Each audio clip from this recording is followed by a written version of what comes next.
నమస్తే. ప్రస్తుతం మనతో పాటు సీనియర్ జర్నలిస్ట్ దాము బాలాజీ ఉన్నారు. ఆయనతో మాట్లాడడం. నమస్తే సార్. నమస్తే సార్, అసీం మునీర్ ఎప్పుడైతే ఈ పహల్గామ్ అటాక్ తర్వాత పాక్ సైన్యం ఎవరు ఏం చేస్తుంది, మన మీద ఎలాంటి అటాక్ చేస్తుంది ఇంకా మళ్ళీ అని చెప్పేసి ఎలా ఉన్నారు అనుకుంటా చాలా చర్చలు జరుగుతున్నాయి. అందులో అసీం మునీర్ గురించి ఎక్కువగా చర్చ జరుగుతుంది. అసలు ఈ అసీం మునీర్ ఎవరు, ఆయన వెళ్ళిపోయారు, పారిపోయారు అని చెప్పేసి కూడా అంటున్నారు. దీని గురించి చెప్పండి సార్, ఆయన బయోగ్రఫీ ఏంటి? ఇప్పుడు అసీం మునీర్ ఇండియాలో హౌస్ హోల్డ్ నేమ్ అయిపోయింది. ప్రతి ఒక్కరికి ఇవాళ అసీం మునీర్ ఎవరని తెలిసిపోయింది. అసీం మునీర్ పారిపోయాడని, లేకపోతే చనిపోయాడని, లేకపోతే బంకర్లో దాక్కున్నాడని, వాళ్ళ ఫ్యామిలీని ముందుగానే పంపించేశాడు, రకరకాల వార్తలు వస్తున్నాయి. అట్లాగే పాకిస్తాన్ ఆర్మీలో పెద్ద ఎత్తున తిరుగుబాటు వచ్చిందని, దాదాపు 5,000 మంది రిజైన్ చేసేసారని, 250 మంది ఆఫీసర్లు తిరుగుబాటు చేశారని, ఇలాగా రకరకాల వార్తలు వస్తున్నాయి. అసలు అసీం మునీర్ నిజంగా ఎవరు, ఆయన బ్యాక్గ్రౌండ్ ఏంటి, ఆయన ఈ స్థాయికి ఎలా వచ్చాడు, నిజంగా అసీం మునీర్ వీళ్ళు చెప్తున్నంత కామెడీ లేకపోతే పిరికివాడ, అసీం మునీర్ చాలా అడ్వాన్స్డ్ నాలెడ్జ్ ఉన్న వ్యక్తి, అసీం మునీర్ని మనం ఎలా అర్థం చేసుకోవాలి, అసీం మునీర్ సైకలాజికల్ ప్రొఫైల్ మన ఇండియన్ ఆర్మీ దగ్గర ఉందా? ఎందుకంటే ఇప్పుడు అసీం మునీర్తోనే మనం ఎదుర్కోవాలి. మనం ఇండియా పాకిస్తాన్తో యుద్ధం చేయడం అంటే పాకిస్తాన్ ఆర్మీ చీఫ్ అసీం మునీర్ని మనం కరెక్ట్గా అంచనా వేసి అతను వ్యూహాలేంది, మనం ఒక స్టెప్ వేస్తే అతను ఏం స్టెప్ వేస్తాడు, ఇవన్నీ ఉండాలి. యుద్ధం అంటే మనం ఇక్కడ ఏదో కూర్చొని చర్చించినట్టుగా ఉండదు.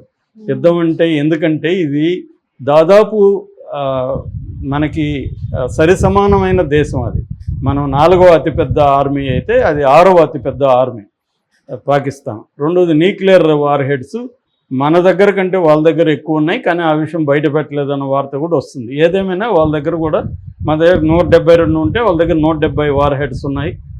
వాళ్ళకి చైనా సపోర్ట్ ఉంది, అట్లాగే టర్కీ సపోర్ట్ చేస్తుంది.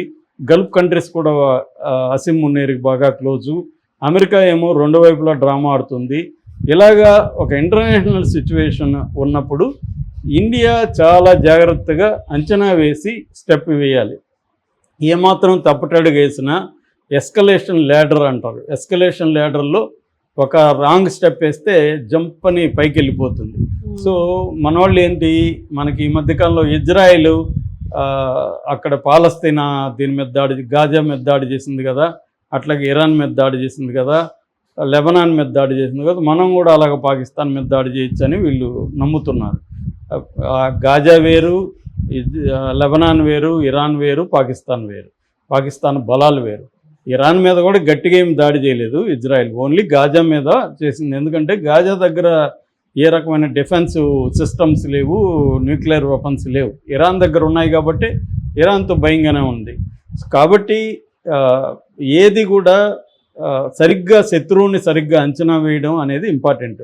మనకేమో శత్రువు పనికిమాలోడంట, దాక్కున్నాడంట, అతనికి వామిట్ అవుతుందంట, ఇంకొకటి అవుతుందంట అని చెప్పుకోవడం బాగానే ఉంటుంది, సినిమాటిక్గా బాగానే ఉంటుంది. కానీ రియల్ బ్యాటిల్లోకి వెళ్ళినప్పుడు మనం ఒక దెబ్బ కొడితే అతను రివర్స్లో ఎన్ని దెబ్బలు కొట్టగలడు, మళ్ళీ మనం ఎక్కడ కొట్టగలం, ఇవన్నీ వ్యూహాలు, ప్రతి వ్యూహాలు ఇవన్నీ అంచనా వేసుకోకుండా యుద్ధంలో దిగరు. ఈరోజు కూడా ఎవరో చెప్పారు, సార్ ఎందుకు సార్ ఇండియా ఇప్పటి వరకు పాకిస్తాన్ మీద అటాక్ వెళ్ళలేదని. సో వాళ్ళకి ఏంటంటే మోడీ చెప్పేశాడు, వాడిని వెంటాడుతాం అది ఇదనేది చెప్పాడు, మరి ఇంకా ఎందుకు వెళ్ళలేదు, ఈరోజు వెళ్ళాలా రేపు వెళ్తారేమో అనుకుంటుంటే ఏంటి ఇంకా లేట్ చేస్తున్నారు అన్నట్టు. వీళ్ళదేం పోయింది, వీళ్ళ ఎక్కడో యుద్ధం జరుగుతుంటుంది, మనం హాయిగా ఉందాం అనుకుంటారు. కాబట్టి అసీం మునీర్ని కరెక్ట్గా అంచనా వేయడం అనేది ఇంపార్టెంట్. రీసెంట్గా ఇండియన్ మీడియా కూడా అసీం మునీర్ని అంచనా వేయడంలో ముఖ్యంగా ఇండియా టుడే కవర్ పేజీ కథనాన్ని తీసుకొచ్చింది, అసీం మునీర్ మీద సమగ్రంగా ఇచ్చేసింది. అట్లాగే గ్రోక్లో కూడా పాకిస్తాన్లో అసీం మునీర్ని గురించి ఏమనుకుంటున్నారు, ఇండియాలో ఏమనుకుంటున్నారు, వివిధ ప్రపంచ దేశాలు అసీం మునీర్తో ఎలా ఉన్నాయి, అసీం మునీర్ని మనం అసలు ఎలా అర్థం చేసుకోవాలి అనేది యాంగిల్లో వచ్చాయన్నమాట. ఈ స్టడీస్ అంతా నేను చూశాను, బట్ ఎక్కువ టైం లేదు కాబట్టి బ్రీఫ్గా నేను చెప్తాను. అసీం మునీర్ వాళ్ళ ఫ్యామిలీ ఒకప్పుడు ఇండియాలోనే ఉన్నారు. వాళ్ళు ఇండియాలో పంజాబ్లో జలంధర్ దగ్గర ఉన్నారు. అయితే మనకి పాకిస్తాన్గా విడిపోయినప్పుడు అక్కడి నుంచి కొంతమంది హిందువులు సిక్కులు ఇండియాకి వచ్చేసారు. ఇక్కడి నుంచి ముస్లింలు పాకిస్తాన్కి వలస వెళ్ళారు. అలాగా వీళ్ళ ఫ్యామిలీ కూడా వలస వెళ్ళింది పాకిస్తాన్కి. వలస వెళ్ళి ముందు తోబా తెక్ సింగ్ అనే ఒక ఏరియాలో ఉన్నారు. అక్కడి నుంచి రావల్పిండి అనే ఏరియాకి వాళ్ళు వెళ్ళి స్థిరపడ్డారు. వీళ్ళ నాన్న సయ్యద్ సర్వార్ మునీర్ షా, ఈయన స్కూల్ ప్రిన్సిపాల్. అక్కడ ఎఫ్జీ టెక్నికల్ హై స్కూల్ అని ఉంది రావల్పిండిలో. ఆ స్కూల్కి ఈయన ప్రిన్సిపాల్, బాగా వెల్రెడ్గా అయ్యి. అట్లాగే ఈయన్ను ఇమాం అంటారు. ఇమాం అంటే మసీదులో ప్రేయర్స్ చెప్తారు కదా, రోజు మార్నింగ్ ఈవినింగ్ ప్రేయర్స్ చెప్తారు కదా, వాళ్ళని ఇమామ్స్ అంటారు. సున్నీ సున్నీ ముస్లిమ్స్. సో ఈ సున్నీ సెక్ట్లో ఇమాం అంటారు. వీళ్ళ ఫాదర్ ఇమాము ఖురాన్ని బాగా చదువుకున్న వ్యక్తి అనమాట. సో ఖురాన్ని బాగా చదువుకున్న వాళ్ళని హఫీజ్ అంటారు. సో వీళ్ళ చిన్నప్పటి నుంచి కూడా వాళ్ళ నాన్న ఖురాన్ని బట్టిన టైప్ అనమాట. ఖురాన్లో ఎక్కడ ఎప్పుడు అడిగినా కొటేషన్ చెప్పగలడు. సో వాళ్ళ నాన్న ఈ అబ్బాయిని కూడా బాగా చదివించాలనేది ప్లాన్ చేశాడు. అంటే వాళ్ళ నాన్నకున్న 2 బలమైన శక్తి ఏంటంటే కేపబిలిటీస్. ఒకటి అకాడమిక్గా ఆయన వెల్రెడ్గా అయి ప్రిన్సిపాల్. రెండోది రిలీజియస్గా కూడా ఆయన కమ్యూనిటీలో చాలా రెస్పెక్టబుల్గా అయ్యి ఖురాన్ని బాగా చదువుకున్నాడు. ఒక హఫీజ్ అనే ఒక స్టేటస్ ఉంది. సో ఈ 2 ఈ కుర్రాడికి కూడా, అసీమ్కి కూడా వచ్చాయి. అసీమ్ పూర్తి పేరు సయ్యద్ అసీమ్ మునీర్ అహ్మద్ షా, సింపుల్గా అసీమ్ మునీర్ అని పిలుస్తారు. సో ఇతను 1968లో పుట్టాడు. అంటే ఇప్పుడు ఎంత, దాదాపు 57 ఇయర్స్. సో ఇతను చాలా వెల్రెడ్గా, చాలా ఎక్స్ట్రాడినరీ అకాడమిక్గా చూసినప్పుడు అతని కెరీర్ అంతా కూడా ఎక్స్ట్రాడినరీ రికార్డ్స్ ఉందన్నమాట. ఫస్ట్ అతను అక్కడ మార్కజీ మద్రాసా దారుల్ తజ్వీడ్ అని మంగళ అక్కడ చదువుకున్నాడు. దాని తర్వాత ఓటీఎస్ అంటారు, ఆఫీసర్స్ ట్రైనింగ్ స్కూల్. పాకిస్తాన్లో 2 అతిపెద్ద ఉన్నాయి మిలిటరీ స్కూల్స్. ఒకటి ఓటీఎస్, రెండోది పాకిస్తాన్ మిలిటరీ అకాడమీ. ఈ అకాడమీలో చదువుకున్న వాళ్ళే ఎక్కువగా జనరల్స్ అవుతూ ఉంటారు. ఈ స్కూల్లో చదువుకున్న వాళ్ళు జనరల్స్ అవ్వడం చాలా తక్కువ. ముఖ్యంగా ఈయన ఈ మధ్య కాలంలో ఈయన ఒకడే అనమాట ఇలాంటి స్కూల్లో చదువుకొని. అంటే నెంబర్ 1 అది అనుకుంటే నెంబర్ 2 ఓటీఎస్ అని చెప్పుకోవచ్చు. ఈయన నెంబర్ 2లో చదువుకున్నాడు ఓటీఎస్లో. దాని తర్వాత అప్పుడు చదువుకునేటప్పుడే ఈయనకి 1986లోనే స్వార్డ్ ఆఫ్ ఆనర్ అనే బిరుదు వచ్చింది. అంటే ఎక్స్ట్రాడినరీగా చదువులో ఉండే వాళ్ళకి స్వార్డ్ ఆఫ్ ఆనర్ బిరుదిస్తారు. అలాగే ఈయనకు వచ్చిందనమాట. దాని తర్వాత ఈయన క్వెట్టా అని పాకిస్తాన్లో ఒక టౌన్ ఉంది, అక్కడ కమాండ్ స్టాఫ్ కాలేజీలో మళ్ళీ అక్కడ చదువుకున్నాడు. దాని తర్వాత జపాన్లో ఫిజీ స్కూల్ అని ఉంటుంది, జపాన్ అడ్వాన్స్డ్ మిలిటరీ ట్రైనింగ్ జపాన్లో తీసుకున్నాడు. దాని తర్వాత మలేషియాలో Malaysian armed forces defence college Malaysia కౌలాలంపూర్లో అక్కడ ట్రైనింగ్ అయ్యాడు. దాని తర్వాత నేషనల్ డిఫెన్స్ యూనివర్సిటీలో ఎంఫిల్ చేశాడు. So public policy and strategic security management topic మీద ఎంఫిల్ రీసెర్చ్ కూడా చేశాడు.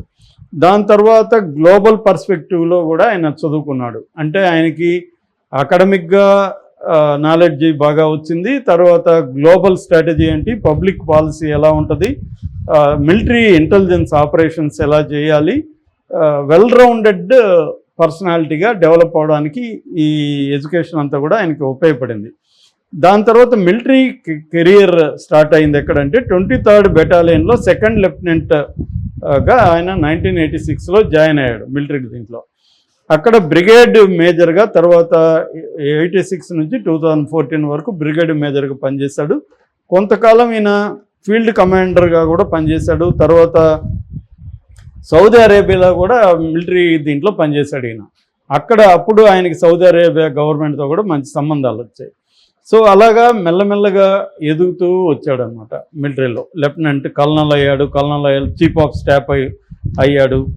తర్వాత బజ్వా కింద, ఈయనకు ముందు జనరల్ బజ్వా అంటారు పాకిస్తాన్లో, ఆయన కింద పనిచేశాడు అనమాట ఈయన.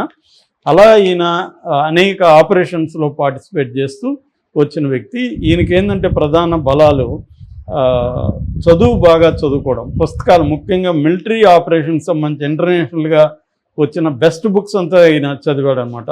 ఒక్కొక్క పాస్ట్లో జరిగిన యుద్ధాల్లో ఆపరేషన్స్ ఏంటి, స్ట్రాటజీ ఏంటి, దాని మీద పుస్తకాలన్నీ ఈయన చదివాడు. రెండోది, ఈయనకి ఖురాన్ బట్టి పట్టేశాడు. ఖురాన్ బట్టి పట్టడం వల్లనే ఈయనకి హఫీజీ ఖురాన్ అనే బిరుదు కూడా వచ్చింది. అంటే ఖురాన్ని బట్టి పట్టిన జనరల్స్ ఈయన ఒకడే పాకిస్తాన్లో ఇప్పటివరకు. ఖురాన్ బట్టి పట్టిన ఆర్మీ చీఫ్ ఎవరు అంటే ఈయన ఒకడే అనమాట. అంతగా ఈయనకి మతం అనేది ఇది ఉంది. సో దాని తర్వాత ఈయన డిఫెన్స్ ఇంటెలిజెన్స్ డైరెక్టర్ అయ్యారు, డైరెక్టర్ జనరల్ డిఫెన్స్ మిలిటరీ ఇంటెలిజెన్స్కి. దాని తర్వాత 2019లో ఐఎస్ఐ అనేది అత్యంత సమర్థవంతమైన పాకిస్తాన్ ఇంటెలిజెన్స్. మన దేశంలో జరిగే అనేక టెర్రరిస్ట్ అటాక్స్ వెనక ఐఎస్ఐ ఉంటుంది. ఇంటర్ సర్వీసెస్ ఇంటెలిజెన్స్ అంటారు ఐఎస్ఐని. దాని చీఫ్గా అయ్యాడు. అసలు ఐఎస్ఐ చీఫ్గా ఉండి ఆర్మీ చీఫ్ అయిన వ్యక్తి ఈయన ఒకడే, ఇంకెవరు లేరు. అయితే ఇక్కడ అంటే ఈయనకి ఇంటెలిజెన్స్ సర్వీసెస్, తర్వాత ఆపరేషన్స్, ఫీల్డ్ అనుభవము, స్ట్రాటజీస్ ఎలా వేయాలి, అన్ని రకాల ఎక్స్పీరియన్సెస్, ఫస్ట్ హ్యాండ్ ఎక్స్పీరియన్సెస్ ఉన్నాయి. థియరీలో పుస్తకాలు చదువుకునేది కాదు. ఈయన అనేక రకాల పదవులు చేసి అనేక క్రైసిసెస్లో యుద్ధాల్లో ఆరితేరిన వ్యక్తి అనమాట. 2019లో మనం బాగలకోట మీద వచ్చినప్పుడు అటాక్ చేసినాం కదా, అప్పుడు కూడా ఈయన అక్కడ ఉన్నాడు అనమాట. సో ఈయనకి వీళ్ళ బాస్ బాజ్వాకి ఈయనకి తేడా ఏంటంటే, బాజ్వా కొంత బిగినింగ్లో కార్గిల్ వార్ ఆ టైంలో కూడా బాజ్వా యాక్టివ్గానే ఉన్నాడు. దాని తర్వాత 2019 మనకి వాళ్ళకి మధ్య గొడవలు వచ్చినప్పుడు ఉన్నాడు. పుల్వామా అటాక్ జరిగింది కదా, పుల్వామా అటాక్ అప్పుడు బాజ్వా ఉన్నాడు. అయితే అది జరిగినాక బాజ్వా ఒక పర్స్పెక్టివ్లో చేంజ్ వచ్చింది. అదేంటంటే జియో పాలిటిక్స్ బదులుగా జియో ఎకనామిక్స్లోకి బాజ్వా ఎంటర్ అయ్యాడు. జియో ఎకనామిక్స్ అంటే దాదాపు 2 ఏళ్ల పాటు పాకిస్తాన్ ఆర్థికంగా దివాలా తీసింది. దాన్ని దృష్టిలో పెట్టుకొని బాజ్వా ఏం చేశాడంటే, మనకి ఇండియాతో గొడవలు వద్దు, మనం అభివృద్ధి కావాలి, ఎకనామిక్ అభివృద్ధి కావాలని తన పందా మార్చుకొని మన ఎల్ఓసి అంటారు, లైన్ ఆఫ్ కంట్రోల్. పాకిస్తాన్కి మనకి 700 కిలోమీటర్ల బార్డర్ ఉంటుంది. ఆ బార్డర్ని ఎల్ఓసి అంటారు కాశ్మీర్ దగ్గర. ఆ ఎల్ఓసిలో కాల్పుల విరమణ ఒప్పందాన్ని భారతదేశంతో కుదుర్చుకున్నాడు ఆయన, ఎవరు, బాజ్వా. సో బాజ్వాకి ఈయనకి తేడా ఏంటంటే, ఈయన వచ్చి మిలిటరీ అత్యుత్తమంగా, అంటే డామినెంట్గా మిలిటరీ ఉండాలి, హార్డ్ స్టాన్స్ అంటారు ఈయన ఫిలాసఫీని. తర్వాత ఇండియాతో గొడవలు పెట్టుకోవాలి, కాశ్మీర్ మనకే ఉండాలి అన్న ఒక హార్డ్ స్టాన్స్ ఈయనకుంది. అంటే పాకిస్తాన్ పాపులేషన్లో మొత్తంగా 2 రకాల పాపులేషన్ మనం చూడొచ్చు. ఒకటి జిహాద్ పాపులేషన్, అంటే ఇస్లామిజాన్ని నమ్మి ఇండియా కాశ్మీర్ మంది అని నమ్మి ఇస్లాం మతమే సుప్రీం అని, ఇస్లామిక్ రాజ్యం ఉండాలని ప్రపంచం అంతా నమ్మే వాళ్ళని జిహాద్ పాపులేషన్ అంటారు. ఆ జిహాద్ పాపులేషన్ 60% పాకిస్తాన్లో ఉంది. ఈ 60% ఈయనకి సపోర్ట్ ఉంటుంది, ఎందుకంటే ఈయన కూడా జిహాద్ జనరల్, ఈయన కూడా ఇదే థియరీని నమ్ముతాడు. సో రెండవ పాపులేషన్ 40% పాపులేషన్ ఏంటంటే, మనకి యుద్ధాలు ఎందుకు, గొడవలు ఎందుకు, మనం అభివృద్ధి కావాలి, అందరిలాగే ప్రపంచంలో ఇవాళ గ్లోబలైజేషన్ వచ్చినాక అభివృద్ధి అనేది ఇంపార్టెంట్, మనం కూడా అభివృద్ధి కావాలి, మనకి ఇండియాతో గొడవలు వద్దు అని నమ్మే పాపులేషన్ వాళ్ళు ఒక 40% ఉంటారు. ఇక్కడ ఏమైందంటే, ఈయనకి పొలిటికల్గా ఈ ఐఎస్ఐలో ఉన్నప్పుడు ఇమ్రాన్ ఖాన్తో ఈయనకు గొడవలు వచ్చాయి. ఇమ్రాన్ ఖానే ఈయన ఐఎస్ఐ డైరెక్టర్ జనరల్గా చేశాడు. అయితే ఇమ్రాన్ ఖాన్ భార్య లంచాలు తీసుకుంటుందని ఇమ్రాన్ ఖాన్కి ఈయన రిపోర్ట్ సబ్మిట్ చేశాడు. దాంతో ఇమ్రాన్ ఖాన్కి కాలింది, నా భార్య మీద నువ్వు చెప్తావు అని చెప్పి ఈయన్ని తీసిపడేశాడు. తీసిపడేసేసరికి ఇమ్రాన్ ఖాన్ మీద ఇతనికి కోపం వచ్చింది, నన్నే తీసేస్తావని. ఈ లోపల ఏమైంది, ఇతన్ని తీసేశాడు, ఇతనికి ఏదో వేరే పోస్ట్ ఇచ్చాడు మిలిటరీలో. ఈ లోపల షహబాజ్ షరీఫ్ పోటీ చేయడం మొదలుపెట్టాడు. ఆ టైంలో ఈయన షహబాజ్ షరీఫ్ని తన కంట్రోల్లోకి తీసుకున్నాడు. ఇమ్రాన్ ఖాన్ ఇద్దరికి ఎనిమి కాబట్టి ఇమ్రాన్ ఖాన్ని దించేశారు వాళ్ళు, ఒక కుట్ర చేసి దించేసి. ఈయన ఏం చేశాడంటే, సుప్రీంకోర్టును కూడా మ్యానిపులేట్ చేసి సుప్రీంకోర్టు జడ్జిలని చేసుకొని ఇమ్రాన్ ఖాన్కి 14 ఏళ్ళు జైలు శిక్ష వేసేశాడు. ఇమ్రాన్ ఖాన్ 2 ఏళ్ళుగా జైల్లో ఉన్నాడు. దాంతో షహబాజ్ షరీఫ్ ఏం చేశాడు, ఈయన్ని ఆర్మీ చీఫ్ చేసేసాడు. ఆర్మీ చీఫ్కి మామూలుగా 3 ఏళ్ళు ఉంటుంది పాకిస్తాన్లో, కానీ ఈయన ఏం చేశాడు, పార్లమెంటరీలో ఒక చట్టాన్ని ప్రవేశపెట్టి 5 ఏళ్ళుగా చేశాడు. వయోపరిమితి లేదు, మళ్ళీ కూడా ఎక్స్టెండ్ చేయొచ్చు, మళ్ళీ కూడా నియమించవచ్చు. అట్లాగా ఈయన ఇప్పుడు 2027 వరకు ఈయన ఆర్మీ చీఫ్, ఈయన కంట్రోల్లోనే షహబాజ్ షరీఫ్ ఉంటాడు. రెండవది ఏంటంటే ఇతను ప్రపంచవ్యాప్తంగా మంచి సంబంధాలు మెయింటైన్ చేశాడు వివిధ దేశాలతో. ఈవెన్ ట్రంప్ రాగానే కూడా ట్రంప్కు అవసరమైన టెర్రరిస్టు వాళ్ళ దేశంలో ఉంటే పట్టించాడు. దానివల్ల ట్రంప్ వీళ్ళ ఆయుధాలు F-16 మెయింటెనెన్స్ కోసం డబ్బులు ఇచ్చాడు. అలా ట్రంప్తో మంచి సంబంధాలు కలిగి ఉన్నాడు. చైనాతో వండర్ఫుల్ సంబంధాలు ఉన్నాయి, టర్కీతో ఉన్నాయి, గల్ఫ్ కంట్రీస్తో ఉన్నాయి, పక్కనున్న ఇరాన్తో కూడా సంబంధాలు మంచిగా ఉన్నాయి. ఇలాగా ఇతను అవన్నీ మేనేజ్ చేస్తున్నాడు. రెండవది పొలిటికల్గా తనే కంట్రోల్లో పెట్టుకున్నాడు. మూడోది మిలిటరీ కూడా మన వాళ్ళు చెప్తున్నట్టుగా మిలిటరీలో ఇతనికి వ్యతిరేకంగా తిరుగుబాటు లేవు, ఏమీ లేవు. ఎవరైనా తిరుగుబాటు చేస్తారు అనుకునే వాళ్ళంతా ఎప్పుడో తీసి పడేసి తన లాయలిస్టులను పెట్టేసుకున్నాడు. కాబట్టి మిలిటరీ తన కమాండ్లో ఉంది. ఇక నెక్స్ట్ అంశం ఏంటంటే ఇంటర్నల్గా ఒక టెర్రరిస్ట్ వీళ్ళ భాషలో టెర్రరిస్ట్ గ్రూప్స్ రెండు ఉన్నాయి. ఒకటేమో బలూచిస్తాన్ లిబరేషన్ ఆర్మీ, రెండోదేమో టెహ్రిక్ ఈ పాకిస్తాన్ తాలిబాన్ అనే ఒక గ్రూప్ ఉంది. సో ఈ రెండు గ్రూపులు రెండు ఏరియాల్లో పాకిస్తాన్ మీద దాడి చేస్తున్నాయి. ఆ రెండింటిని కంట్రోల్ చేయడంలో ఈయన కొంతవరకు సఫలీకృతం అయ్యాడు, పూర్తిగా అవ్వలేదు. అదొక తలనొప్పిగా మారింది.